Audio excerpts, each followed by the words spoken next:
President Trump just moved to kill the roadless rule that Bill Clinton signed in his final days in office. It's been supercharging wildfires for 25 years. Here's the full story. It's January 12, 2001. It's 8 days before Bill Clinton leaves office, and he decides to lock up nearly a third of America's national forest system. 58.5 million acres are completely gone from management in one signature.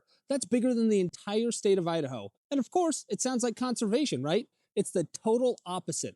All it does is turn those millions of acres into infernos by effectively allowing no new roads and tight limits on timber sales across 60 million public acres. The government's own numbers show that it was a disaster because only 5% of the highest fire risk roadless acres got any fuel treatment in the last decade. The forest turns into a fuel pile and then it ignites. And now we wonder why the West is burning every single summer. Well, let's look at the federal timber harvest. They've fallen nearly 80% since 1987, and it shows, because the average fire on federal land is now 5 times more severe than one on non-federal land. Why is that? It's the same drought, it's the same heat, it's the same lightning. There's only one difference: who's allowed to manage the land. And now that's finally about to change, because on August 18th, Agriculture Secretary Brooke Rollins announced the Forest Service filed a proposal to rescind the roadless rule entirely.